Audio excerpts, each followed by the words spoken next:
pretty one, Ulysses.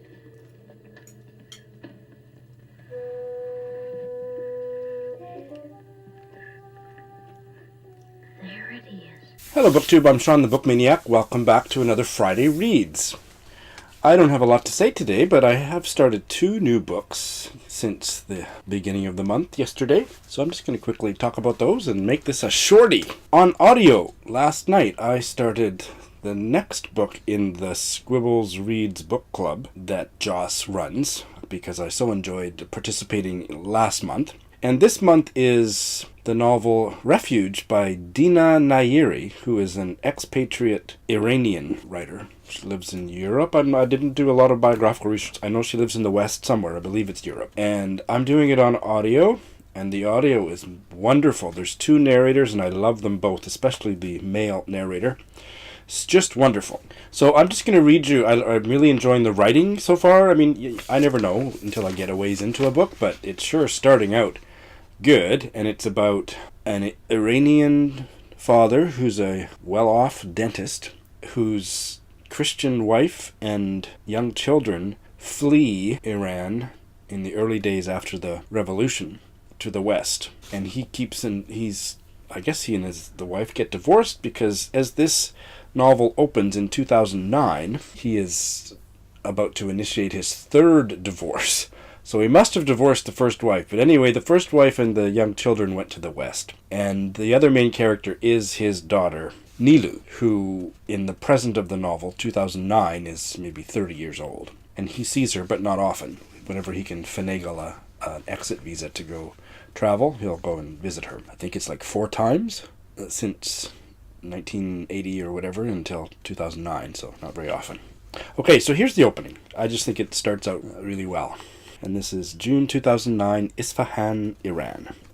In order to finalize his own ugly business, as if the universe were demanding one last slice of flesh, Bahman was compelled to watch 13 consecutive divorces, a full docket. By the 6th one, he stared baffled at his young lawyer, who was also slowly succumbing to the malaise of it, uneasy shoulders sinking, loose lips draped over half his cigarette, and mouthed, "This is absurd." "Forgive me, doctor, what do you mean?" The attorney raised both eyebrows, as if Bahman should have expected this farce, as if an ordinary man should be accustomed to watching pale husbands slump and flinch, pretty wives crumble 13 times just to complete his own errand. There is always an instant, isn't there, when youth fails? And who wants to see it? They sat in plastic chairs just outside the cleric's office, watching through the crack in the door, which had been left ajar, it seemed, expressly for that purpose. His young lawyer kept wiping his hands on his cheap grey trousers and sipping hot tea. Sometimes the boy would get up to refill the 2 fingers of liquid in his tulip glass from the rusted samovar atop a long table in the corner, where 2 secretaries in black chadors were engaged in some joyless business. Why had he hired the fidgety lawyer? After all, despite Bahman's secular education and volumes of subversive poetry, his children's indulgent American degrees, and his fugitive first wife, he was still the male in an Iranian divorce, a secure position. Things would go easily for him here. Though, yes, he was planning to tell some lies, and, more important, when is a 3rd divorce ever easy?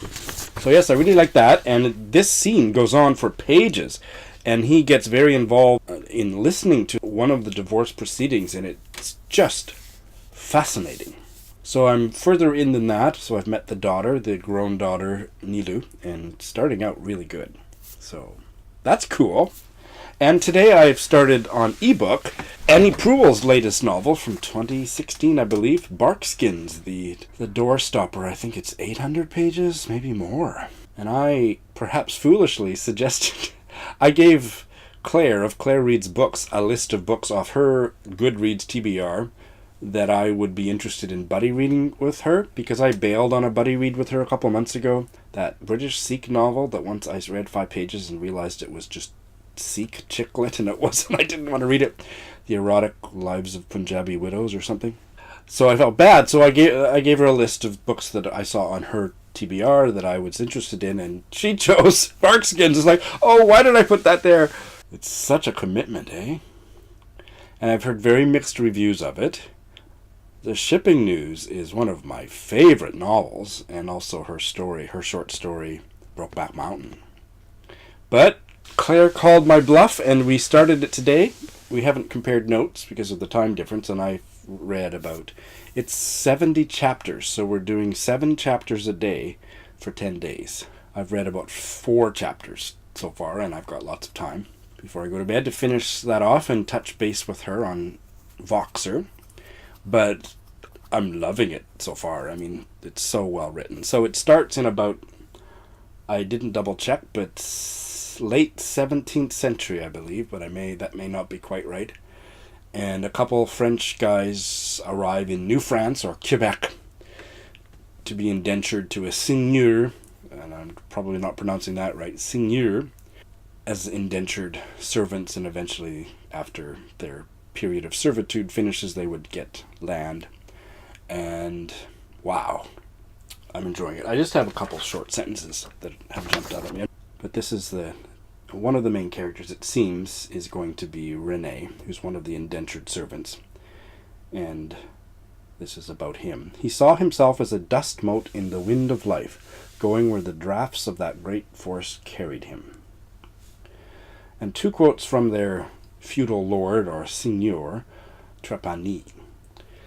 I looked up how Annie Proulx pronounces it on a YouTube video, and she actually does it 2 different ways, but I'm going with Trapani, and he's an asshole, but he says these 2 things to Rene. Men must change this land in order to live in it, and to be a man is to clear the forest. And that apparently is the theme through 10 or 12 generations of the 2 servants' families from this opening, and how their lives are tied to the forest. And as a metaphor, or maybe it's going to be too direct to be a metaphor for colonialism and North American history and environmental degradation. So we'll see how it goes, but I'm sure glad that Claire called my bluff so far. So I think that's all I have to say. It's a really cold day. I've barely left my house, and I'm editing a couple videos, including this. Get those up, finish the reading, make some chili con carne, and stay warm. I hope wherever you are warm. And what are you up to, reading-wise or otherwise, this weekend? Have a nice weekend, and thanks for watching.